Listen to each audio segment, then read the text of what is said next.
Hello everyone, I'm Irina from Shield of Schools. It's my pleasure to be here once again with Howard from Archaeodeath. Hello, Howard. Hi, And everyone. we are very pleased and delighted to continue our interesting conversation from last time about mortuary practices, religion, identity, memory, and all kinds of fun stuff from the greatest centuries of mankind, right? The early Middle Ages. The only centuries that matter, everything Exactly. else is a footnote.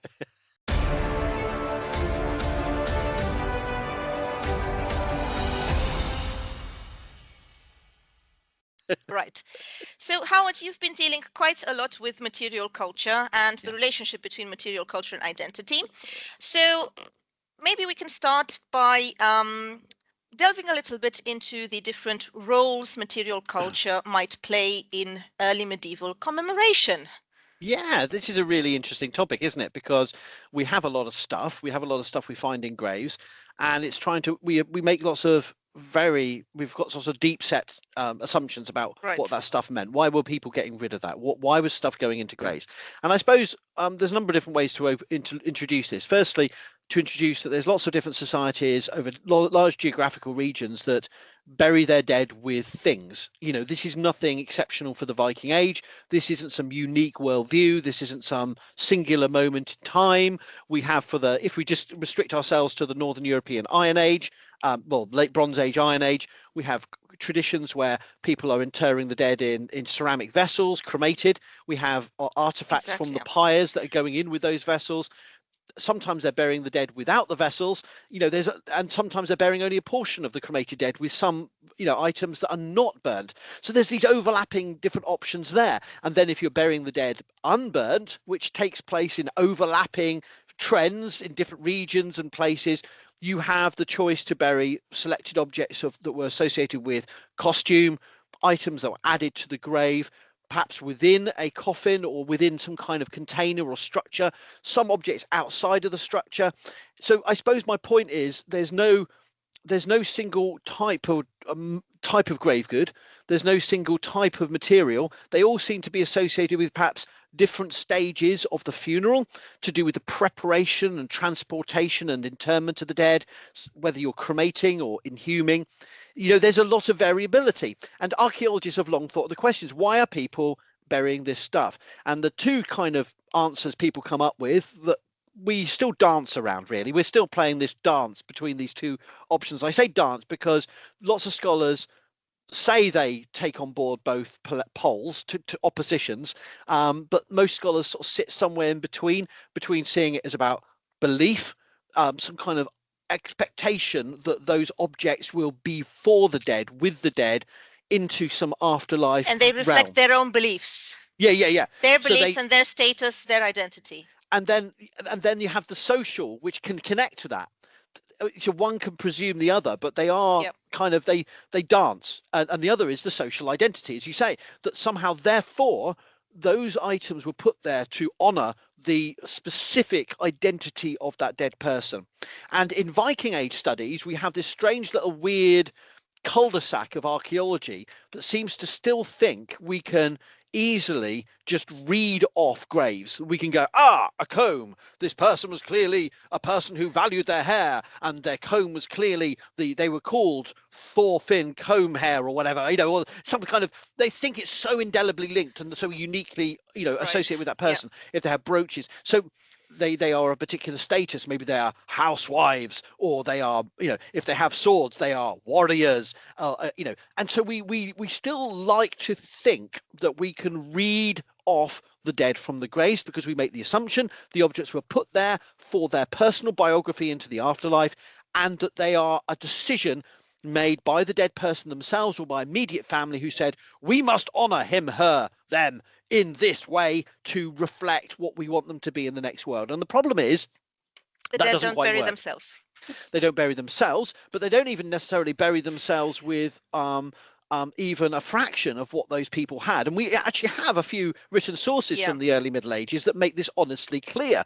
And they don't necessarily relate to Scandinavia and to the Viking Age fully, but you have, for example, descriptions of the Ests, who in the court of Alfred the Great, isn't it? Where I think it's the Count of Wulstan or something. Maybe it's a bit later than Alfred the Great, but it's certainly a source that sort of talks about the division of property. And even Ibn Fadlan, when he's writing about the objects and the preparation of the funeral on the Volga amongst the Rus, who are not necessarily all Scandinavian or primarily Scandinavian, but my point would in this sense is to say that we know that a lot of the objects associated with that funeral of an exceptionally wealthy person are not necessarily objects that they had or were theirs. They were only a fraction of the objects, and they were objects made for the funeral.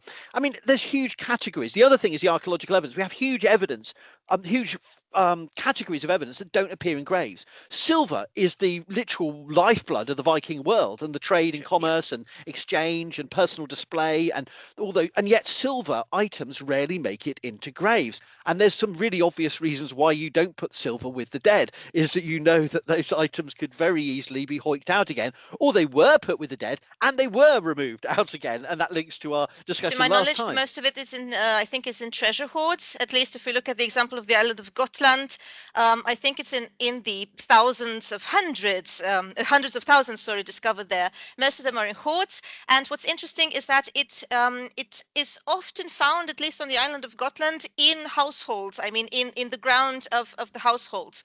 So maybe it was placed there to be recovered at some point, or perhaps also, but I think here it's a bit far-fetched to try to think of a religious reason maybe for that, because I think Snorri at some point has one remark where he says that you are going to take your treasures with you when you go to Valhall. So maybe we can draw a connection there. But yeah, I definitely agree with you that it's very, very problematic to associate all these objects with the social identities of these people when they were alive. And the cemetery of Valsierde just came to my mind, because there is a grave there, for example, which is classified as a warrior grave because it has, all these classic characteristics of a lot of weapons being present there, from spears to swords and so on. But then there is also cooking equipment, and quite a lot of cooking equipment in it. So the question is, what was this person actually, and why are there so many objects of different value associated with this particular grave? So how do we really identify who these people were? I mean, I don't think we can give it up completely, the possibility that these objects actually tell something about who you were in your real life, in your when you were alive. But at the same time, I think it's exaggerated to associate everything with what you did. And also one important point to make, I think, is perhaps also that the most valuable objects, they were not put in graves, they would have been kept by the family. Absolutely. Because a lot of these objects, they seem to be used, they seem to have been used actually for quite a long time.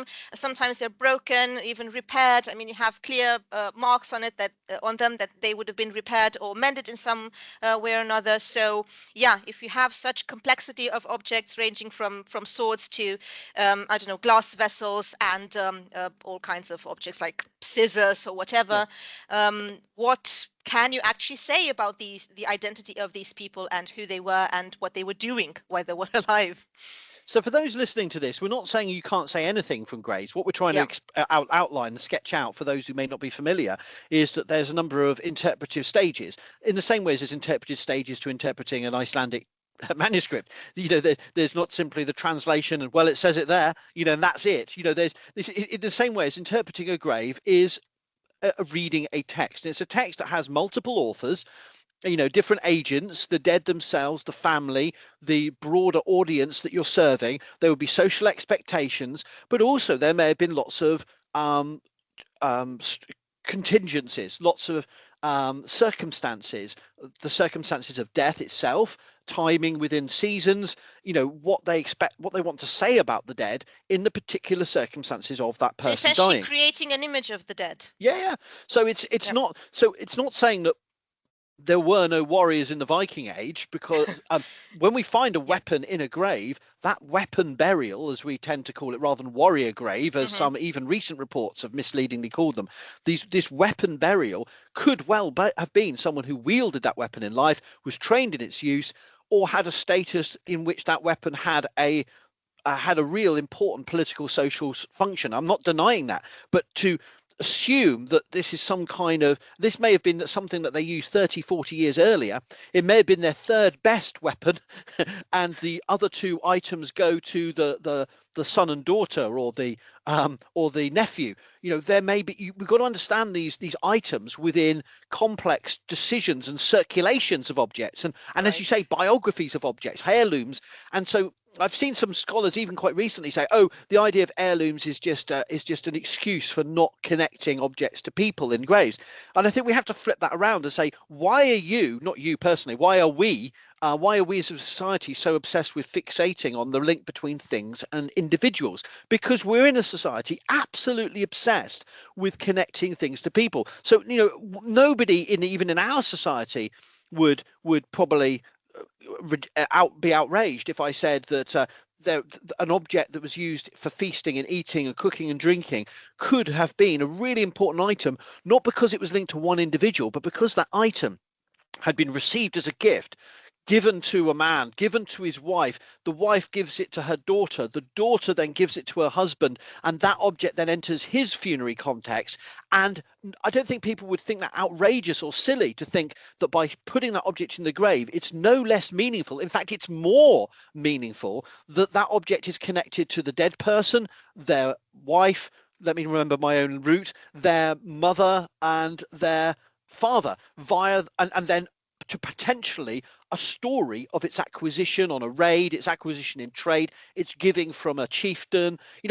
These objects suddenly are redolent with meaning, but they're not meaning tied to that one person. And to try and constantly make everything we find in graves about the identity of the person they're buried with is a really, shall we say, weird flex that reflects our modern obsession with pinning down people's identity that would have changed within their own lifetime, but also was subject to negotiation at the funeral. So the funeral is a time where these points are made, these arguments, these narratives are constructed about a person.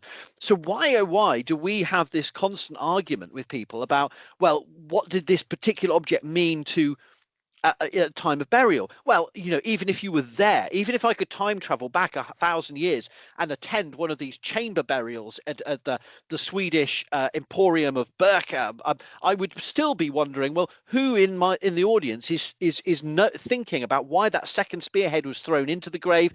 Why were they putting another axe by that body? Why are they sacrificing two horses, not one? Would Mm-hmm. everyone know, even if they were there?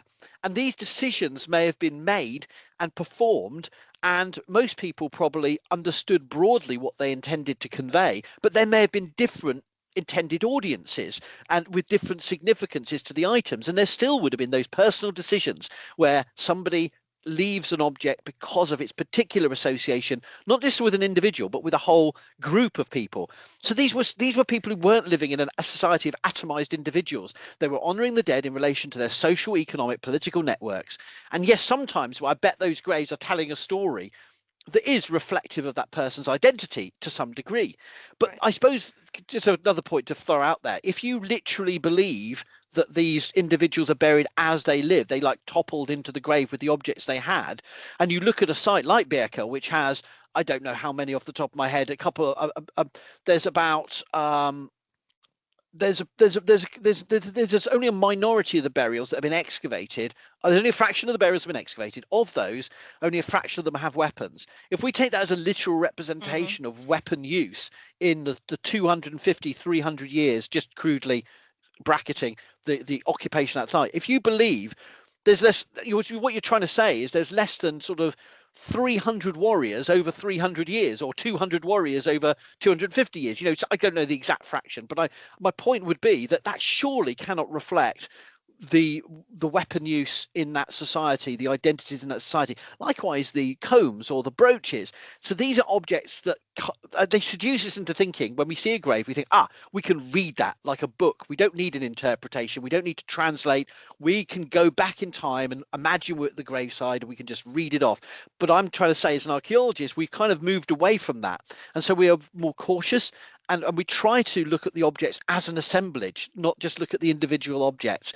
And I suppose that's the opening points I want to make, is that there was no single Viking way of death. There was a lot of variability, but the individual Right. objects within choice of the grave may have been motivated by a whole range of different associations rather than he will need this or she will need this in Valhalla or whatever, this kind of Hollywood view of Vikings and our obsession with individual identity. That's my rant. Sorry. Yeah, no, I was thinking also about what you mentioned before, our obsession with possessing objects. And I think one important point that I've actually noticed in another context, so not in archaeology, but while studying the legendary sagas and the weapons in the legendary sagas, were the magic swords, for example. Because these magic swords, they're always presented as being somewhat personified, somewhat Yes. with a will of their own. And this is very interesting for me because not only because, okay, they influenced Tolkien, that's another point, but also because, sometimes I think with an object, you can form a connection in the sense of that is somehow in your ecology through its history, through its circulation, through its multiple reusages and significance for the broader community you were part of. But somehow you were in something together. So in a warrior, for example, with a sword. And here you have a lot of examples from the legendary sagas. There is one particular saga I really enjoy, the saga of Hromund. And Hromund here, he breaks in the Mound of Thrain. Thrain is presented as this very ancient warrior, again a reference to the ancient past that needs to be confronted, and he takes the sword from him. The sword carries a very interesting name. It is called Misteltein, so from mistletoe, and you can draw a little connection here to the mistletoe significance in Norse mythology. My point is here that you're really trying to make this connection to the past by resorting to these objects and creating new contexts for them. So they're basically integrated into this larger ecology. You shouldn't be seeing them only as objects with absolutely no significance whatsoever than to, declare your status or your wealth, your elite position, and so on. Um, they actually had a selfhood of their own, or the way they were used. Or you do have an interesting example in the saga of Cormac, where again the hero Cormac the Skald, he gets this sword with special capabilities, but he cannot use the sword unless he performs a specific ritual for that sword. Because the sword, when it is pulled out of the scabbard, there is this little snake crawling up the hilt and then moves up in the knob. Anyway, it's a very weird story. But if he doesn't perform this ritual, then the sword is not going to function. And this actually happens. He cannot use the sword because he refuses to perform the ritual. So in the sense, I think that objects should rather be seen as this kind of active participant in this whole process, rather than just these passive things that are gathered and thrown away. So yes, in those later sources, this idea is that that object would have no meaning or significance to a person if it hadn't been received, acquired from an old grave, or given, Yeah, or there is this won in constant dialogue battle. with the past, with the ancient Yeah, yeah. past. Yeah. And so when we do find these, so our argument is actually rather than less significant, these objects are more significant when we think about the choice to give them up in a grave. We're not saying there wasn't any there wasn't any meanings. We're actually saying that they would have been powerful moments at a funeral, Exactly. Yeah. and not always at the grave side, because when you're dealing with a cremation, it'll be on the pyre where you're maybe over a number of hours and different Mm. ceremonies, you're adding objects. And then so these funerals were public events with different stages where there would have been very formalized theatrical elements, but there would also have been a lot of intimate Yeah, moments and connecting unfortunately, the that's living to the that's dead. lost, right? I mean, this whole Yeah, element of performance, or the fact that you were mourning that person, that's yeah. also lost. That can't really be retrieved from archaeology. I think so. I mean, what we can say from archaeology, though, is we can look at the broad patterns, and that's where our strength lies in archaeology, is looking at long-term trends over time, regional Right. variations, and we can look at big patterns. We can't always tell what people want from us in popular audiences to know their names, their hair color, Yeah. what they did last Thursday, and exactly how they died and what they thought about the weather. Those kind of things we can't ever reconstruct, and that is, we should celebrate our uncertainties. We should be honest and clear about what we can't say, but then focus on what we can get access to, which is not How always. they perceived death. Yeah, That's how also they an interesting question for me because, we have these later sources, but first of all, yeah, the term Norse mythology, I think it's quite, limited because it's actually old Icelandic mythology. And yeah I'm not very sure whom it was reflective of. Like this whole system presented in the Poetic Edda, I'm quite convinced that it would have been a much greater regional diversity than presented in these texts, and probably also more than what we see in the Codex Regius was in circulation at the time. But then there were a bunch of monks who thought, yeah, these are the most interesting ones. We're going to put these down, and we're going to create a story around them. But that's unfortunately a limited perspective. Of course, there are other sources that suggest this great diversity of beliefs in the afterlife and so on, also gods, but we don't really have access to them, do we? I mean, no I personally think that the main belief would have been in some form of continuing your life afterwards, because if you think about the term hell, that comes from a verb which means to hide. So it all started with like seeing that the corpse was hidden somehow, either in a yeah coffin or in a grave, in a burial mound, in a ship or whatever. And then these ideas, these very complex ideas about Valhall and so on, I think they developed a little later. um, I absolutely think the seeds of them can be found during the migration time, so the late Iron Age, because yeah, okay, we do have bracteates with Odin as well, and so on. But I think the whole concept of Valhall would have been developed later on, so not, there's different yeah, ways. It's really this. interesting, isn't it? I think another thing people need to be aware of, and again, this sounds like a killjoy point, is that um, most Viking period graves are poorly preserved. Most of them are Mm, not particularly rich. Most of them have just a body with perhaps a few items that might hint they were clothed when buried, or they are cremated remains where there's no items preserved at all. In other words, and there's two ways of looking at that. And I think I've seen, certain scholars in recent times have argued that we should see these poorer graves as relating to poorer people in society, lower mm-hmm. socioeconomic classes. There would have been enslaved people, there would have been farm workers, there would have been the servants and so on. And we have to imagine, yes, this was a hierarchical society. But the other Indeed, yeah. point is that there may have been a lot of elaborate practices that leave no trace. And we have to remember that, and I think the other point linked to that is that the elaborate burials, when we get them, are often synopsized in pop culture as the Viking way of death. When I think even at their time, even if you were hanging around with the Rus for a whole generation, you would perhaps have not seen what Ibn Fadlan saw. Or if you were in part of, say, Blekinge in southern Sweden for a whole, century, you lived to 101 years old, you may have only had the opportunity to witness a couple of really big funerals in your area for select members, not even everyone from a particular clan or family. Sorry, you would perhaps only seen a few of those funerals, and participated in them and seen bits of it. You may not have been there for the full thing because you had sheep to tend or you had a family to look after. You couldn't be there for the full whatever number of days getting drunk. You perhaps just brought along the beer and then went back home.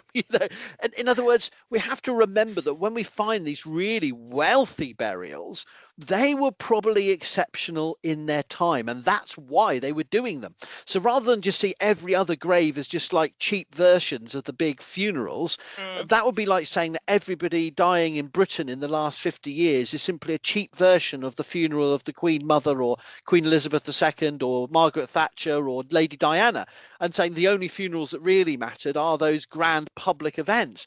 Most people don't expect that, don't want that, and would be just going, well, we sacrificed one animal so we have something to eat, and we gave them we gave him his favorite buckle and his belt, and that's it. And so I think we have to be careful of sort of over romanticizing and seeing these really exceptional burials as anything other than what they are, is once in a generation or perhaps a few times in a generation exceptional funerals that were for the elite to show off and you know perform their self-importance and perhaps consolidate alliances and claim links that they never really had to the land and yeah, they ancestors. were creating a story, they were shaping a story, their Yeah, own narrative. Yeah, exactly. Linking, maybe to the mythical past as well. If you look at some burial mounds that were, erected maybe near some more ancient sites from the Bronze Age, from the Neolithic, and so on, there is quite a lot of evidence about that, about the reusing Yes. these spots in order to create a deeper connection to the ancient past. But yeah, I totally agree with you. There's a lot of intangible evidence here.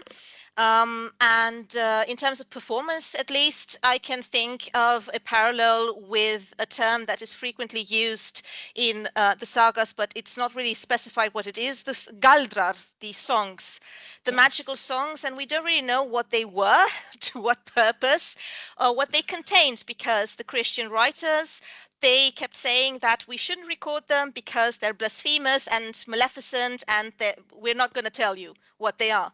So that seems to have been quite an important part of religious rituals, of magical rituals. But then again, we have no way of telling what they actually contained. And it's very interesting because you can also find them in later sources, such as these Old English spells against a dwarf, for example. Again, you have mentions of these older ancient songs being sung, and again, you don't know to what purpose they were sung. So I think something similar might have been happening here. We don't know what these people were speaking when placing the corpse, for example, because you Mm. might, imagine they were saying something, or they were engaging in some kind of other performance. It wouldn't have been something really boring. I mean, We can't. even Fadlan alludes to that with the prayer or whatever he heard. Yeah, Absolutely. I mean, one yeah, of the things that frustrates me about Ibn Fadlan from there's many things that frustrate me about his count from an archaeologist's perspective. But one of the things yeah. that drives me crazy is that, of course, he goes into all this obsessive detail, relatively compared with what else we have for the period. About obviously the And slave it is girls. the only description we Yeah, have. I yes, mean, sorry. yeah, So we have to work with it. But then, of course, there's a very perfunctory description. Oh, and then they raise a mound, it's very and detailed, right? and you Suspiciously think, detailed. and yet what the archaeological record from at least southern and central Scandinavia shows us is that burial mounds we don't know what they called them in terms of detailed typology, but there's so many different kinds of funerary architecture, from standing stones, what we would call now curbed cairns, low flat, Yeah, you know right. monuments, relatively. The ship And settings. Yeah, yeah, ship settings and different yeah, shape yeah, settings. I yeah. mean, one of the things I've published about is how perhaps we need to rethink these monuments and the terms we use, and we kind of default to seeing the mound as the preeminent and most important form of funerary monument. But actually, some of these, linking to your point about songs and performance, one of the points I've made is that these relatively low platforms, like the one I excavated in Sweden at Skamby, over a small boat grave of the early Viking Age, these were never go. This is some of these monuments are robbed later, but there's Hmm. there's there's there's no sense to my mind from the excavation that this was substantially robbed. It was only ever and was only built in the Viking Age to be a one boulder thick, or perhaps two in some places, layer thick of stones. So they Right. were covering. They were never trying to hide the dead or lock the dead down in massive mounds. Most of these cemeteries have low, small mounds that are more intimate and connected Hmm. over the body shaped space, not necessarily these grand, exceptional, great mounds that we talk about for, say, Oseberg or Gokstad. Though those are really unusual. Most, even the wealthy graves, are, still allowing access to the grave and performances, spaces. You're basically creating a stage on which you can have dialogues with the dead. You Yeah, you can can interact maintain with the dead. Yeah, yeah. more like a modern Scandinavian, or less so in Britain because we don't tend our graves quite as well, but more like one of the pristine Nordic cemeteries. They put a lot of effort in, even today, into, even though more secular nations, they still put a lot of effort into the family graves, or at least some people do. And I think we have to think about that more. I'm not saying they're only family spaces, but more performed. Dynamic spaces. Yeah, Dynamic is a good word. Yeah, yeah. And yeah. not just to do with the burial, but then continued rituals and practices afterwards. I mean, we have many cultures that go back to graves, so it's not a revelation. We can't reconstruct most of that. But I think, the fact that, I think thinking about these architectures and working on a site where you're excavating, and it did take me away from the stereotypes I was reading, the general default literature on the Viking Age, where big mounds or even small versions, the small mounds are just small versions of the big mounds. It's not thinking about, you look at the arrangements and the sizes of the stones, all of those could be carried. And I know that because me and my 5 students, we had to reconstruct the monument in a day and a half after we finished our excavation. We didn't have any tractors or we had, actually, the local farmer did help us with about 8 boulders, but the rest of it, we had to reconstruct that grave to consolidate the site after our excavation. And we could do it in a day and a half. Now, we didn't move most of the stones off the site, but by analogy, I would say 50 people in a day would make that monument. And you could see the different sizes of the stone. You could easily imagine older children, younger children, adults doing that work together, picking different stones from the So neighboring it was in a fields. way community building. I think so. But it's, yeah. The making of the mound and then the use of it is not about locking the dead in and we shall build him like Beowulf, the old English poem, where the seafarers can see his mound. Yeah, that's for some, but I think for a lot of these funerary monuments are moments where you come together, you drink, you honor the dead, you socialize, and you work together. You do labor for the dead. It is a form of work that is linked to honoring the dead as much as what you said. You sing, you perhaps drink, you eat, but it's about those are the things we can get at as archaeologists. We can't always work out what everything meant, but we can see the evidence of those practices. So I suppose half of our job that a lot of archaeologists over the last 30 years have talked about is we can't always answer the questions about what people believed, but we can get access to the work they did, the practices they performed, and that's actually more important. Yeah. Because when you're speaking about non-dogmatic religions, as these pre-Christian religions, these were about praxis. They were not about doxas.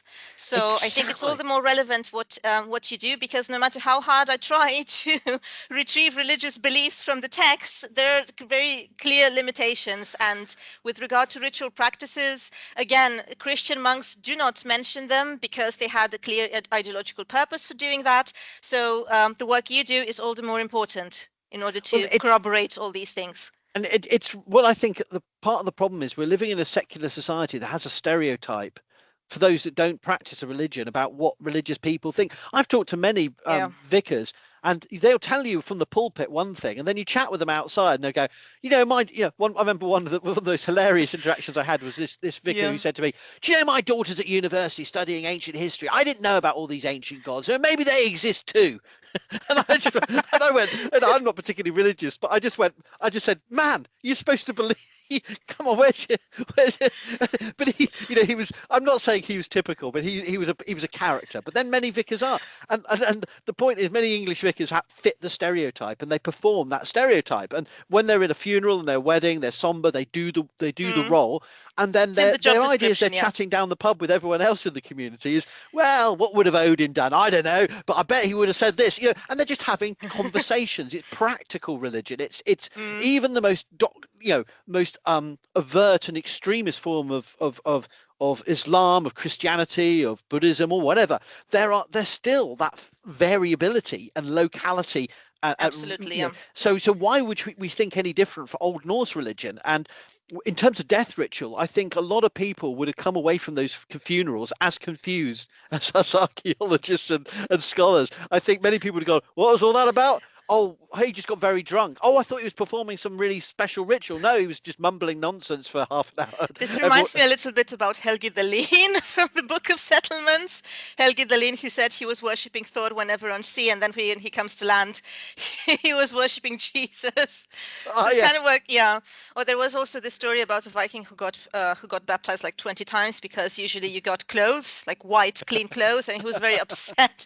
I think Notker speaks about him in his chronicle, and so the last time, the 20th time, he was very upset because he did not get any white clothes, and in his anger he shouted in the church that he was not going to be baptized ever again. So never again. I'm not doing this every year, if you don't. Exactly, yeah.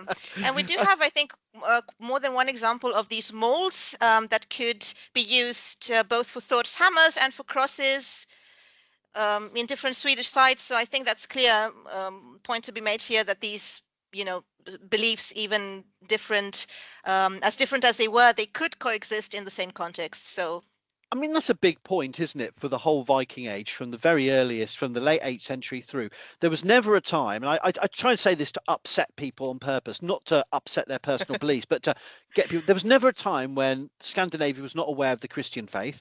They were in constant Oh interaction yeah. with Islam. There would have been Jewish merchants. We know that. There's never a period of time where there was a hermetically sealed, pure religion that existed, unfettered and happy-go-lucky, and then suddenly these nasty foreigners came along with their monotheism. There was always this, and I know that's a very Again, crude that is a thing. I think it was very much influenced by popular culture, and not only by films, but also that's also something I saw in my study about metal music. This dichotomy between Christianity and paganism, with paganism being, the myth of the wild, good savage, and then yeah. the oppressor, which was Christianity, and they came and imposed their religion, and there was no dialogue whatsoever. It was just generally this very violent and aggressive thing, which I'm not saying it didn't happen. I mean, it happened with Of Charlemagne course. and the Saxons, for example, Yeah. but that's not it's not something that we should generalize. I think that many of the people we were talking about living back then would have been aware of these new religious phenomena, and they would have adopted like maybe one habit at a time. So maybe, for example, in Sweden, you have evidence from cemeteries where people started to adopt the orientation of the graves following the Christian tradition. So east to west, to invoke this idea of resurrection. So, but it was one thing at a time. I mean, they wouldn't have adopted everything Mm.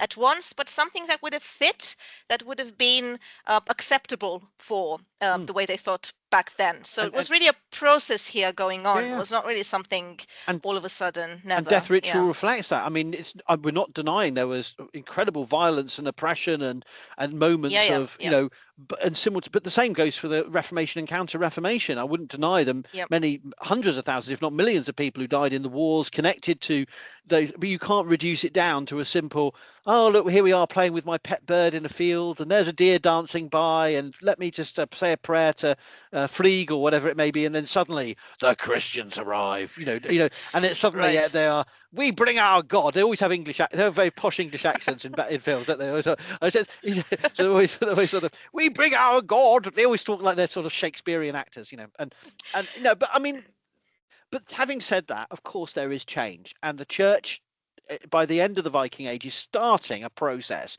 that takes generations of establishing churches. Well, the local elite are building the churches for their own Yep. benefit, and then honoring the dead in those church spaces. And of course that meant that those burial mounds are out of those kind of public ancestral spaces of the cemetery, get decommissioned or adopted, as places of Christian commemoration. And so yes, and the whole runestone tradition is at least part of that shift. So the late Viking Age runestones are showing us not exclusively, but a primarily Christian or Christianizing society, Exactly. Yeah. Yeah. wanting to keep their family connections, their land, their power, their stories, but also within that Christian context. So we see that diversity across the face in the Viking Age, and I think that's what the archaeology can show us. Again, generalization. There's lots of variability. There's a few rune stones with Thor's hammers on, as you know, and there's many of them that don't have a religious affinity at all. But there is that adoption of a continental tradition, carve it on stone. Yeah, runes have been around a long time, but this is a bit of a craze, that spreads. And it Yeah, it's a becomes bit of a craze in Uppland in the yeah, 11th century. Yeah. and Yeah. not everywhere. So It's not the same everywhere. it's very regional. Yeah. Yeah. Yeah, and there's some areas where we only have very late ones, and so again, it's about understanding that there was no single fixed belief and no single fixed way of honoring the dead, and different materials and different contexts could be drawn in at different moments to make points and make arguments in stone, arguments in graves about how the living relate to the dead. And the past is the thing that, as you rightly say, the cultural memory is a constant renegotiation, and the archaeological record is showing us that. as I said, I don't think, just as I said about ship burials, not many, or elaborate high status funerals, if you're living in one part of Scandinavia in the Viking Age, you may have only seen one or two per generation. You may not have seen that many runestones go up in the period where we think, this landscape would have been full of people just constantly chipping away runestones. But actually, you're looking at something, where you have the genealogies, you are literally looking at the deaths of individuals. Maybe there's exceptions where multiple runestones are going up to individuals, but most of the time, it's not going to be the feature that if you went back there, they would say, yeah, we're the people that carve runestones. It's not something that they would pick up on in the same way, when you have someone from another part of the globe comes to, say, a part of Germany or part of Romania or a part of Italy or a part of Britain and says, wow, you're really crazy. You have these plastic cups that are orange or something, and you go, I didn't know that. Is that the thing that you see as typical of us? I think the late Viking Age Scandinavia, no one would have seen themselves as that was the feature that made them special. They would have seen as, that's what we're doing now. I don't think it would have been such a weird thing.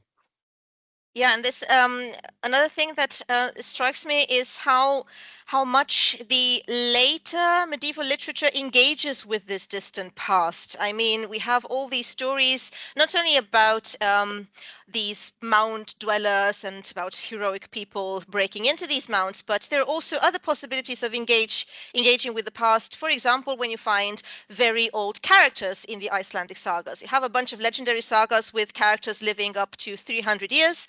I can think of at least two examples. One is Arrowod, the saga of Arrowod, Örvarod, and the other one is Gestur from Norna Gestur. And these are both characters who are really Methuselamic. They're 300 years old. And the author essentially uses them in order to provoke this dialogue with the distant past. And in both cases, there is some kind of prophecy involved, and the characters are more or less doomed to live that long of a life. And that is also a pretest for them to live all these adventures that take place in the Viking Age. But then again, at the end of these stories, they cannot really overcome that. They still belong to the past. They still have to die. In the story of Norna Gess, for example, which is very, very fascinating, there is this candle involved. So the character is only going to live as long as this candle doesn't burn up, which is why he puts out the candle and he preserves this as kind of like a memory. But then again, towards the end of his life, he thinks, well, the world has changed so much. I don't really belong here, so I'm going to lighten up the candle and let myself die. So in that sense, also these stories, like, they clearly show a tension going on between medieval people and the way the past keeps resurfacing in their lives and in these stories. I think there was a very, very dynamic relationship here, and these stories, although they're not historical, they can definitely offer us a little bit of information about cultural memory and mentalities of the people and how important the past would have been for them, and this whole tension growing all over the place between the present and the past.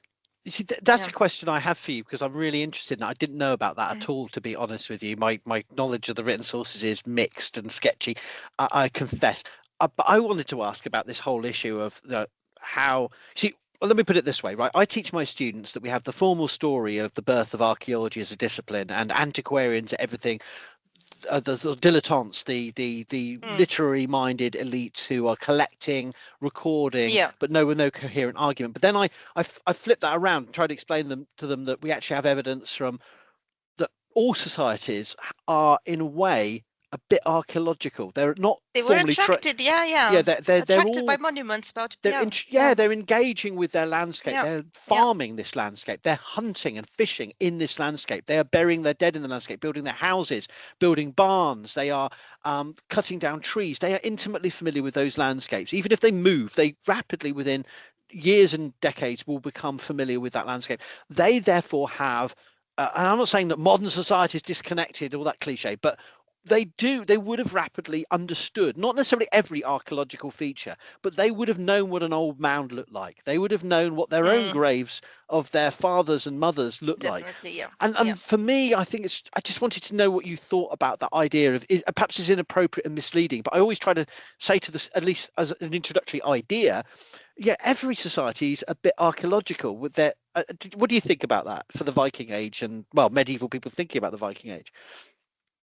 Well, like I said, the burial mounds play a very important role because they act like some kind of time portals. I Yeah. mean, you can engage with the burial mound, and a lot of people do that, particularly in the legendary sagas, in the sense that they hope to retrieve something valuable from the past that could also serve them to the present. But it's not always about burial mounds. Sometimes it can also be about these characters who are very ancient. And also a third relevant example, I think, is the story of the Seven Sleepers, which was very popular also during Iceland. So the Seven Sleepers is a story relating to the advent of Christianity. It happens during the time of Decius, the emperor who conducted all these oppressions of Christians. And then it is said, so it's an older story coming actually from Middle Eastern sources, Syriac sources in the 6th century, but it's gotten to be very, very popular during the Middle Ages, and it was also translated multiple times into Icelandic as well. So it is said that seven saints, so seven holy people, they basically trapped themselves into a cave. They went there to hide themselves from the persecutions, but then they were sealed because the people of Decius came and they Oh, sealed them in this cave. And what happens is that they are awoken, I think 300 years later during the time of Theodosius, and they're still very much alive and they have no conscience whatsoever about what happened. And this story is sometimes integrated into manuscripts in order to show that the past is very much alive.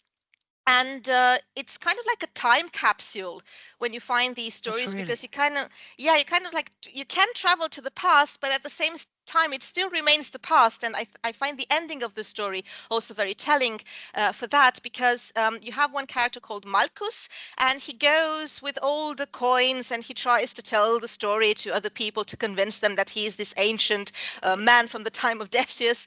And eventually people believe him, but the moment they go all together to the cave to see the others and so on, they die. So I think that's also very relevant, because it's not a story about immortality. It's a no. story about the past coming back to life and then going back to what it is, because they don't really belong there. So that's And one thing. Yeah. that's really so. There's this almost, and that's a sort of jumping back to what we're talking about. There is a the Christian ideas of history and pre-Christian or non-Christian ideas of history may not have been diametrically opposed, because we have this. I Mm. think rightly, I'm very sympathetic with using anthropological concepts of animism and thinking about that for pagan Norse religion. I have no objection to that, but I think there is this easy to slot into this opposition. There was a linear sense of history and a Christian sense of ancestors Yeah. and patriarchs and biblical, and hagiographic writing, and then there was a non-Christian traditional. And again, it's surely it's a bit all messy, isn't it? I mean, there is an interest in the past across that crude. Yeah, exactly. And one more interesting thing about this story that I think is relevant to this whole discourse and story about the way we perceive time is that I forgot to mention it belongs to an Icelandic story called the Bergboathatur, where there is someone who has a conversation with a rock giant. And somehow there is this poem that induces the idea that people were somehow aware of the ancient, like geological past, not only the like human past. But there is a lot of reference to erosion, for example, also to lava, but metaphorically told, and all kinds of allusions to what might have happened before humans as well. And I find this fascinating because this is not something you often get. There is usual engagement with the pagan past, but not really what was before. And this is one of the very few sources where we do get this impression that people might have also engaged with the deeper past. And I think that's perfectly reasonable, because they would have noticed, people living in Iceland, they would have noticed the difference, for example, between recently molten lava and the ancient lava that was solidified. They didn't have the terminology to describe it, but Hmm. they would have noticed it, definitely. Exactly, and when we're saying this, it doesn't necessarily mean that everyone was sitting there able to remember the names of their great great great great grandfathers and what they ate for breakfast. We're not talking about societies like that. We're talking about societies that may have relatively perhaps shallow family histories, perhaps only great grandparents, but they have stories, they have they have this connection to the landscape, and they are able to make these observations. And this is something I think is really important, is that they would not have had an archaeological chronology and said, oh, this is a Bronze Age mound and it's clearly from the Mm. whatever. This is all typologies of the 19th centuries that we've inherited, and but they would have known old stuff. They would have been able to excavate into and find old graves. Yeah. We're finding lots of examples that archaeologists are arguing about some of the traditions of, say migration period, 5th, 6th century cremation are very similar to the ways that people are treating in the same cemeteries in the 9th, 10th century. And that doesn't mean they're the same people. It just means that Yeah. people are able to go back, uncover this stuff and make a connection. So actually, yeah, they're probably reinventing traditions. They're seeing Bronze Age ship-shaped stone settings and going, aha, that's a thing to do. We could try that, Yeah. And so it doesn't mean that they're stuck in the past. They are creatively They're engaging. rediscovering it. Yeah. Yeah. Yeah. I Yeah. just think that's at least a connection point between our archaeological and written sources. I'm not saying they're telling us the same things, but I think it's a Mm. really healthy area of Yeah. discussion, isn't it? Yeah. Yeah, and in Icelandic sagas, you also find a lot of episodes where landscapes are associated with death and burial, and there is definitely a memory of what people used to do in the past. In Laxdœla saga, for example, you have Hoskuld, a chieftain, very important one, and he is buried in the location that bears his name. And then the saga describes very beautifully how his son honors his father's memory by erecting a very, very prominent massive burial mound, and he ensures that the site might serve in the future as this very lasting testament to his father's activity. So there is definitely a kind of memory, a cultural memory about what people used to do in pre-Christian times. And yes, they are trying to. There is an awareness that their landscape inherits these mounds that were Yeah. intended for them as an audience as well. So there's a sort of there's a dialogue going on there. I'm very interested in also the choices of what we think of as hidden practices, because not everything was Mm. intended to be public. I mean, there's at least two areas that I think archaeologists can look at this. Firstly, the whole issue of, when we see all these things in graves, did everyone get to see them? And this is something I've written about, and in terms of the process of backfilling the grave, of concealing, wrapping. We've got so much evidence of textiles, of wooden containers, of Yeah. these Yeah. objects weren't all just necessarily held up and going, we're putting this brooch with him, woohoo, and everyone, I think a lot of these objects were, that was my reconstruction there of a Viking funeral there. I don't know why, but I think a lot of these objects were not perhaps Mm. were selected, but not for public viewing. There's a secrecy to some of these rituals within the funeral. I don't know if that is revealed in any of the written sources at all. No, but not in original sources, but I think I do remember some runic inscriptions, the runic inscriptions that are written on flat stones, but they're not meant to be seen. Yeah, They're upside down. There are a yeah. couple of examples of those, so that might be interesting to see if there's a connection there. So there was definitely something meant for the dead person and not for the whole people, the whole community to see. And then there are, I mean, one area that is, of course, a major area of debate that links to funerary archaeology, but not indirectly, is how much the hoards we have are also, in a sense, funerary. And Yeah. and I don't have a strong view on this argument. I'm perhaps not up to date on the latest debates, but the idea, because we have, is it Snorri that tells us that, you bury the treasure, in honor of, not exactly in honor of Odin, Yeah, but yeah. in following the laws.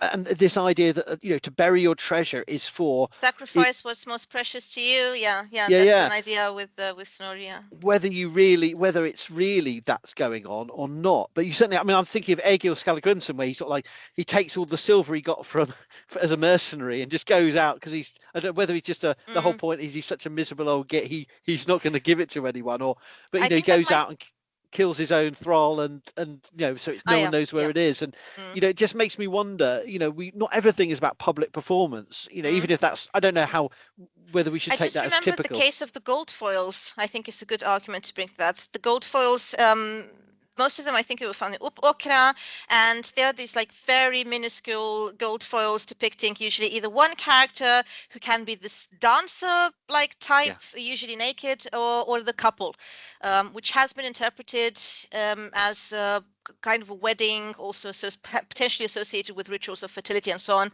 But the thing is that these very, very tiny bits were found in post holes. So there was something covering them, most definitely. And when you find so much gold that was covered, and definitely in very, very small bits, then it makes you wonder, yeah, this does look like some kind of sacrifice made in a ritual context, because it wasn't meant to be found, it wasn't meant Yeah. to be seen. It's just maybe the community sacrificing what they believe to be the most important thing to them, associating them with some kind of mythological image, and then putting it all there in order to create this assemblage of performance, maybe. Exactly, and I don't think it's necessarily either or with the hordes, but yes, I think the gold foil Mm, figurines are a good example that people were honouring the gods and depositing things that weren't necessarily for public view. But I'm not saying we should default assume all silver hordes are for the gods, but I think there could be motives yeah. there that are linked to ideas of storage for for future use or for future there could be other ideas of time playing into that, and there's certainly they don't want to put them in the graves because they know the graves are, you know, I think the thing about graves is they're very like today, they're very public, they're vulnerable. Hmm. If you can't defend them, if you can't agree by consensus that no one's going to rob it, they Yeah. will be robbed. It's Yeah, I everyone was said, wondering about the one in Valsier. Like it's the one of the richest ones in Sweden, and it hasn't been robbed. This is a sign for me that maybe some kind of very, very powerful political authority was at place at that in that particular region at that particular time, because it is really one of the richest burials ever uncovered in Sweden. Yeah. and yeah, I mean, and you think it's almost a miracle when these aren't robbed, and, Yeah. and at some point, and yeah, some of it may be to do with serious superstitions that preside, and we certainly can see in parts of Europe where those historic traditions of superstition still persist in a population, and that's the only reason why standing stones and monuments survive. I can certainly talk about the Irish tradition, but also in parts of Scotland, where large parts of Scotland Hmm. they've destroyed prehistoric monuments have been destroyed. But I've talked to farmers who just they have no other rationale other than and it's not scheduled, it's not protected monument. Did you know about this standing stone? Well, it's not been recorded by archaeologists, but I'm not touching it. So it's there. Okay. Yeah.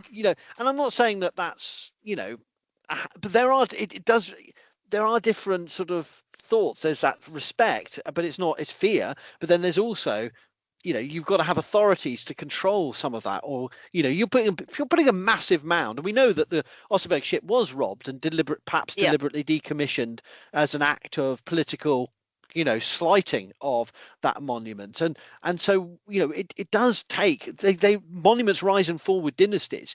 I'm thinking of the number of crosses that Harold Godwinson apparently erected to commemorate his victories from slaughtering all the Welsh in the Welsh borders. None of those crosses survive, and I wonder why. Mm, As soon as the right. Saxon dynasty ends, his dynasty end, he was hated by the Welsh because before the Normans kicked him out, he spent a large portion of his adult life, up and down the Welsh border, causing trouble. And so, monuments only survive as long as regimes do. And sometimes graves can escape that, but sometimes they can be targeted, as we've seen in Syria, for example, recently. They can be really the focus of the rage of a population seeking retribution, or symbolic, even or more, perhaps not quite so targeted way, but in a more symbolic way of just we want to replace that group and their ancestors no longer have a place, off they go.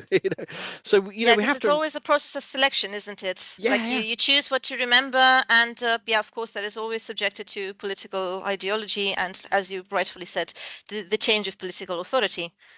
Yeah, and religion is part of that mix, and Yep. both pagan and Christian must have been part of that story. Yeah, Yeah. yeah, fun Yeah, stuff. that's why the pagan stories were also erased.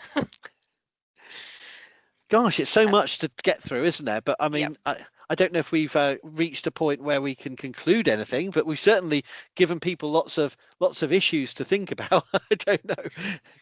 definitely. Monuments as enduring markers of memory, first of all, Perhaps how landscape also influences mortuary practices and commemoration. Yeah. What else? Well, there's quite a lot we could talk more about landscape, but you certainly, the dead were an important part of the landscape of almost everywhere Yeah.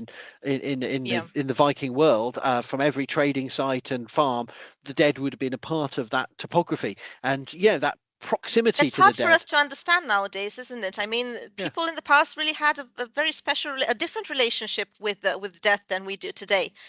I mean, yeah, of course, we do go to cemeteries as well, and we interact with our dead beloved and so on. But it's not the same thing, is it? I mean, the dead, for them, they were very much present in everyday life as well. It did not end. Death was a no, process. It didn't end yeah. with the physical ending.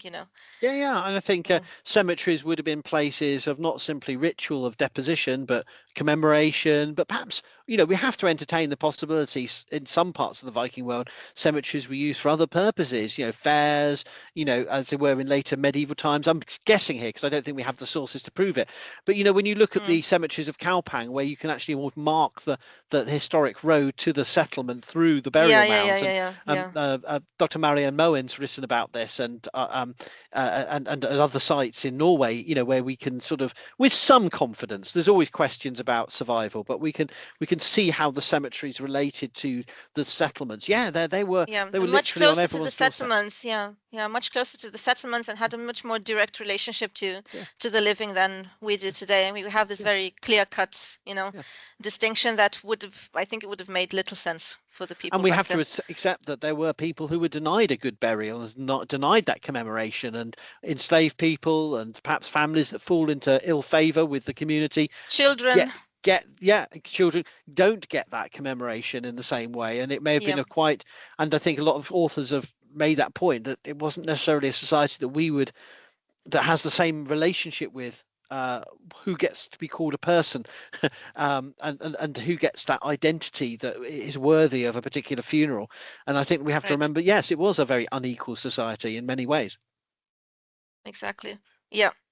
And also, I think we can wrap it up by coming back to the idea that started all this, that grave goods show a much more complex picture of the people, yeah, buried with them, and not always is it a matter of social status and direct reflection of their identity.